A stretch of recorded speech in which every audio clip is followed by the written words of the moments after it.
Dans la vidéo précédente, on a passé en revue rapidement les fonctionnalités et l'utilité de Packet Tracer. Dans cette vidéo, je vais vous présenter une première utilisation de Packet Tracer avec un schéma extrêmement simple qui nous permet déjà d'appréhender un petit peu les fonctionnalités. Donc pour cela, je vais prendre directement quelques ordinateurs.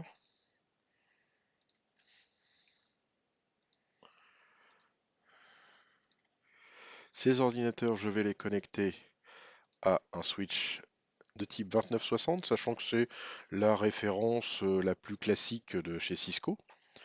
Je vais faire une connexion Ethernet avec du câble droit. Donc je connecte sur les 4 premiers ports Ethernet de mon switch mes 4 postes. Comme je l'ai dit tout à l'heure, on voit que la connexion n'est pas instantanée.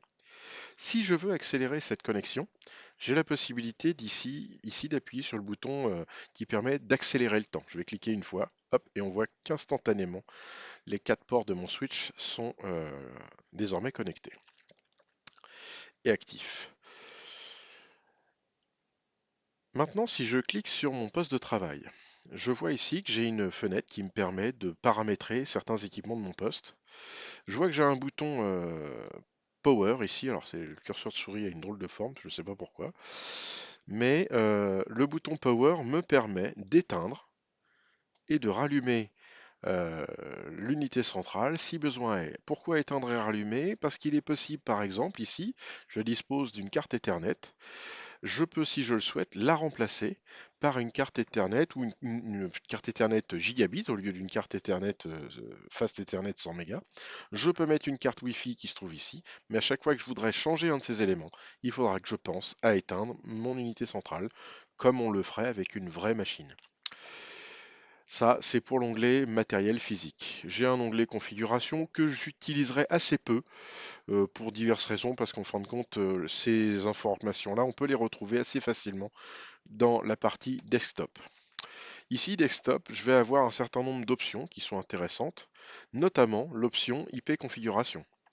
Donc pour le cas de cet exercice, je vais mettre mes 4 postes avec une adresse IP statique. Je vois que je peux éventuellement la mettre en adressage automatique, chose que je n'ai pas encore vue dans mes vidéos. Et pour le moment, je n'ai pas de serveur DHCP sur l'exercice que je propose. Donc, je vais choisir une adresse IP somme toute très ordinaire, 10.1. Quand je mets le masque, par défaut, il détermine que j'ai affaire ici à une adresse de type classe C. Je n'ai pas de passerelle par défaut, mais du coup, il m'a mis le masque associé à une classe C. Donc 10.1 pour le premier poste. Je vais prendre la 192.168.10.2. Je vais prendre la 192.168.10.3 et on va vérifier s'il détecte si je fais une erreur dans mon adresse. Voilà, je vais valider. Voilà, il voit bien que j'ai écrit n'importe quoi.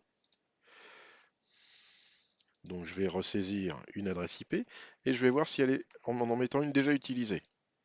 Ah, pas possible. Cette adresse est déjà utilisée dans le réseau. Vous voyez, donc il y a un contrôle là-dessus, c'est intéressant. Donc on va mettre la 10.4. Et effectivement, là, je n'ai pas de problème. Je ferme. Mes 4 ordinateurs sont connectés au switch Ethernet. Ils disposent tous les 4 d'une adresse IP. Ce qu'il est possible de faire avec Packet Tracer, c'est de survoler un équipement, de ne plus bouger le curseur de souris. On aperçoit alors la configuration IP de l'équipement. On peut voir sa passerelle, s'il y a du Bluetooth, s'il y a un serveur DNS de configurer, etc., etc. Là, auquel cas, je vois bien la 10.1, la 10.2, si ça veut bien s'afficher. Bon, ça n'a pas envie ce coup-ci. Ici, j'ai la 10.3. Bon, il ne veut pas m'afficher les autres, je ne sais pas pourquoi, c'est pas très grave. Admettons, depuis le premier poste que j'ai configuré, je souhaite vérifier ma connectivité avec l'ordinateur qui possède la 10.3. Eh bien écoutez, on peut directement faire une invite de commande et taper la commande qu'on connaît déjà un petit peu normalement, ping 192.168.10.3. Et là, je vois que l'ordinateur 10.3 répond bien. Je peux le faire bien entendu avec une autre adresse IP, la 10.4. Cela répond effectivement très bien.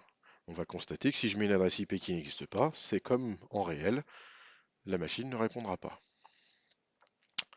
Les touches CTRL-C fonctionnent également dans la plupart des commandes qui permettent d'annuler un traitement en cours. Donc voilà, on peut voir effectivement rapidement des petites choses se réaliser. Ce qui peut être intéressant également avec Packet Tracer, c'est d'utiliser les outils de simulation. Ces outils permettent visuellement de vérifier la connectivité entre deux postes. Cette option sera l'objet d'une prochaine vidéo. Voilà, c'était donc une rapide présentation de l'outil Packet Tracer avec les quelques outils qui étaient à notre disposition sur les postes de travail.